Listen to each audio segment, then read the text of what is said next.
Hi, everyone, and welcome to Pro Tools Answers, where this time it's going to be two. Pro Tools experts are going to elaborate on some of the questions that are posted in the Facebook Pro Tools forum. And joining me today is Anders Motz from Tone Craftwork. Hello, hello. Did I pronounce that correctly? Tone Craft. Yeah. You already. There yeah. you go. It always sounds better coming out of your mouth. And I'm Andy Hagerman. I'm Avid's audio curriculum architect, based here in Tokyo. Dave's taking the day off. He's got some family stuff or something important, I'm sure. And what we're going to do is we're going to answer a question about importing audio. Where do files go? How do you import it? How do you archive it so that you don't lose data? Important stuff. And let's get to it.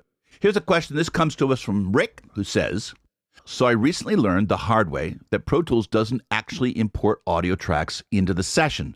I do collaborations and get tracks sent to me all the time. I was trying to pull up an old session and had the missing audio files window pop up. The original files were gone and deleted somewhere. Anyway, my question is there a proper way to import files so that later on you can be sure that they're in the session folder and not somewhere else on your hard drive? Anders, talk to me. Yeah, what a great question, Rick. And you're not the only one. I think this is the source of confusion for a lot of people using Pro Tools. Even some seasoned professionals that I've met are having issues with this. And basically it comes down to a couple of things here. We will divide your question into two parts, actually. Number one will be how to properly import things so that they are actually in your audio files folder. And then the second thing is, how do you actually archive your productions once you're done with them? So let me start with importing things within to Pro Tools. So I've got this session here. There's actually a session without anything in it. Clips list is empty, no tracks or anything. But I wanted to show you first in the session setup that the sample rate of this session is 48K. And that's very important to know, because I will show you what happens when you import things. There are a number of ways to import things into Pro Tools. You can use the file import dialog, which we'll talk about, but you can also drag and drop from either Workspace browser or from Finder, or I don't know, what's the Finder called on a Windows machine? Explorer? Explorer, okay. I think, okay. Yeah. So I've got this Workspace browser open here. And I've got this hip-hop drums that I need to import. And looking in the Workspace browser, I can see that it's a WAV file, meaning it's directly compatible with Pro Tools. It doesn't need conversion like an MP3 would. Don't use MP3s. I can also see that the sample rate of this audio file is 44.1K, meaning it's not directly compatible with my session. Or if I drag and drop it into the session, Pro Tools needs to convert it to be able to play it back at the correct speed. And that actually happens automatically without Pro Tools asking you any questions. So if I pull this into the tracks list or directly onto the playlist, Pro Tools will recalculate or sample rate convert this and actually put this on the timeline. And because it needs a sample rate conversion, it will also need to put that audio file into somewhere. So if I look onto my hard drive here, this is my session folder, and in that I've got my audio files folder. And look at there, I've got the hip hop beats, the drum beat I just imported, and since it needed conversion, the converted file is now here. Perfectly explained. I want to add just one clarification, because you said it's converted. And you're right, but the file itself still remains. So the original file, that 44.1 file from wherever Anders dragged it from, still exists as a 44.1 file. Yes, it's still there. Yeah. So technically speaking, it's not converted. It's actually copied and converted. Yeah. That's right. So there's a copy put into the audio files folder, and that copy, like all the audio together, is going to be at 48K. That's the only clarification. And that's awesome. Thank you. I forgot to mention that. So let's look at a similar scenario where I got an audio file on my desktop. If I go and get info on this, you can see that it's a stereo audio file in 48K. So that means there is no conversion needed if I import this into the session. So I'll drag this now, and the only difference is, of course, that the file that I dragged from Workspace was 44.1, and this is 48. So I'll drag this into the session. And what happens now is that the file will be referenced because it's in the session format. So Pro Tools thinks, whoa, there's no need for me to create a copy of this, and I don't need to convert it. So I'll just play it from wherever it is. And as you can see, in the audio files folder, this audio file was not added. And this is probably what happened to Rick. He was maybe dragging and dropping. And by doing so, if it's the same sample rate as your session, Pro Tools will not automatically copy this file into your audio files folder. Meaning if I erase it where it currently is, it will then be missing from this session, of course, even though my audio files folder is still there. But that particular file is playing back not from the session folder, but from my desktop. Let me ask you a couple questions while we're at it. So you said that this copying has to happen, this copy and conversion, if you want to call it that, that has to happen whenever there's a sample rate difference between your session and the audio that you're importing. By dragging and dropping into your session, Pro Tools assumes that you want it to play back in the correct speed and automatically does this sample rate conversion even though you don't ask for it. There's a way around that. If you want to play it back at the wrong speed, you can do that as well. These are some pop drums. And this is using the file import audio function in Pro Tools. And when I click on the pop drums, it says here the sample rate is 44.1, and it can be added directly to the current session, but it will play back at the wrong speed. Pro Tools assumes that you want to sample rate convert it, so it highlights that option. You can actually add it to the session, meaning play it back from wherever it is without changing the sample rate on it. Yeah, and that's going to probably cause you problems. Actually, that wasn't the question I was going to ask. So we know that you have to convert, copy and convert when your sample rates don't match with this exception. But what about if you're importing an AIFF file into a session that's using WAV files?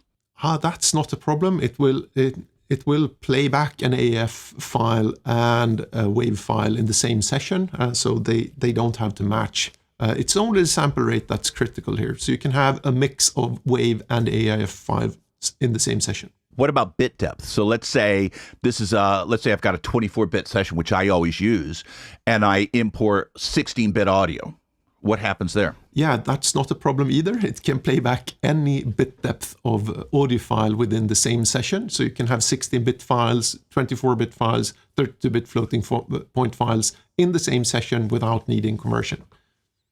What about MP3 files, Anders? Which you know how much I love MP3 files, all right? So another reason why you don't want to use them is because, why? They are not a native format in Pro Tools, meaning they need and will be converted on import with whether you want it to or not. Right. But surely there has to be a way around this. Like, how can you make sure that the stuff that you drag into Pro Tools always gets copied into your audio files folder? So there are two ways to do this. Number one way is, I'll go back again to my Finder window here. And these are the files that are the native format and the same format, 48K, meaning a drag and drop will not copy it into the audio files folder. But if I hold the Option key while dragging and dropping it into the session, you can see it actually created a copy in the audio files folder. So holding Option while dragging and dropping will automatically copy or will force it to be copied into the audio files folder, which is a great thing, I guess. And there is also preference that you might want to check, and that is in Setup, Preference. Under Operation, I guess, it's in Processing tab. So automatically copy files on import.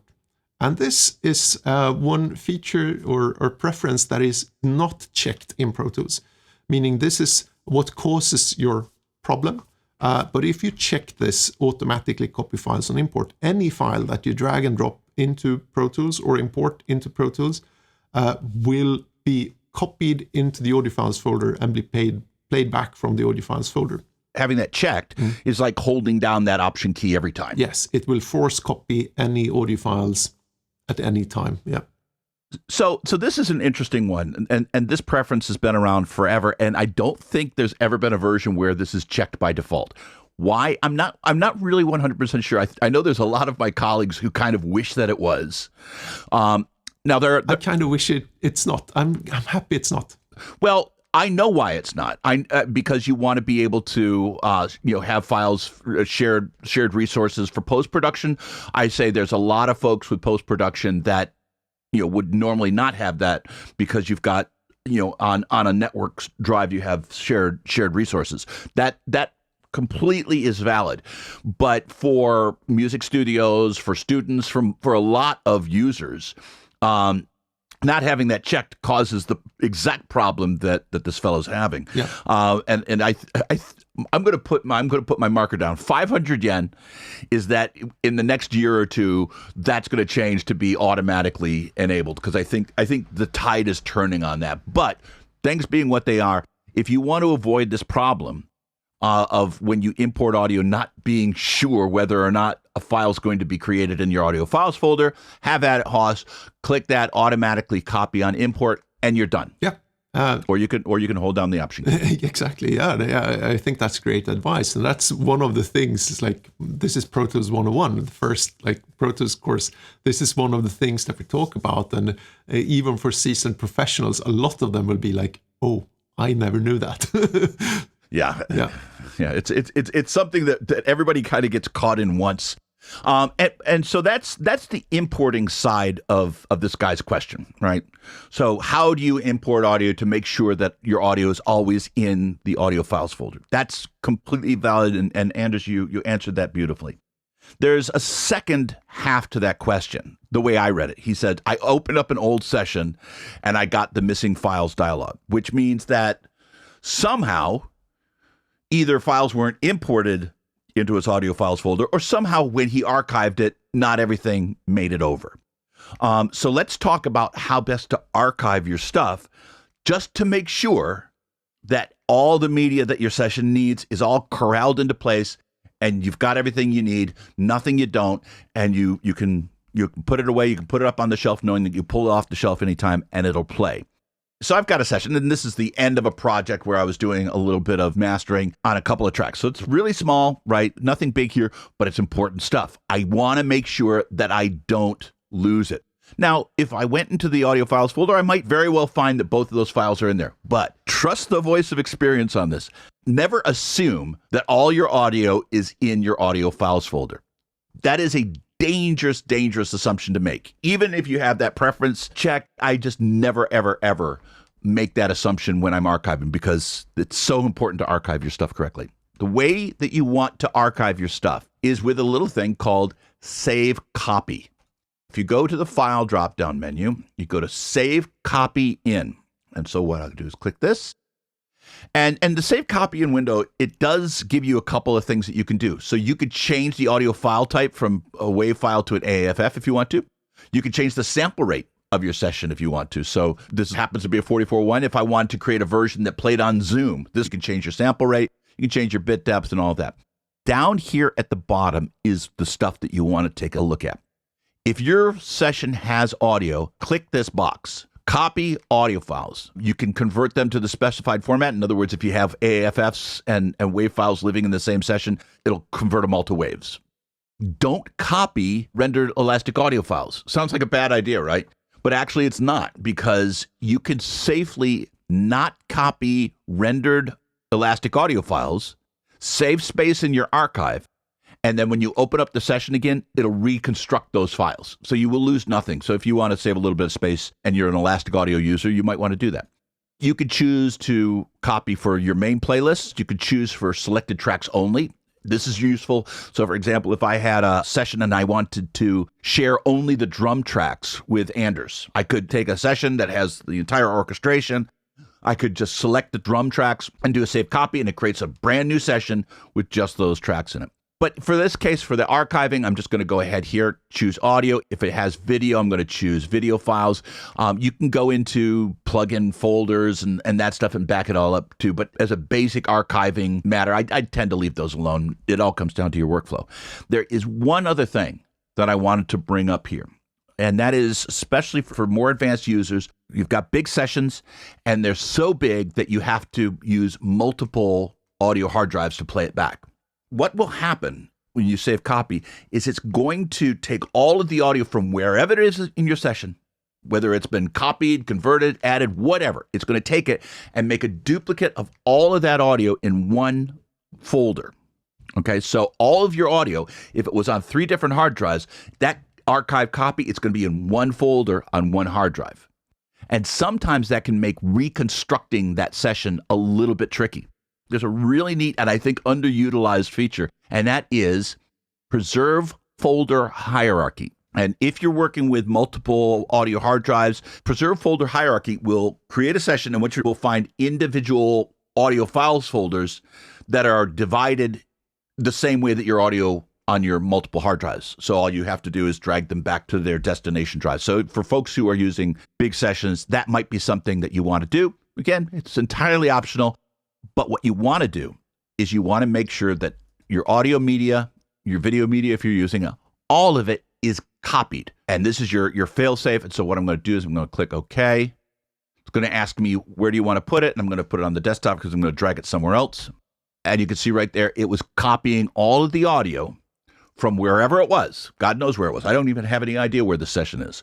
Copies all that stuff. And you'll notice that if I go to my desktop, here's all the stuff that I've got, and you can see right here, I've got Sugar Plum Archive.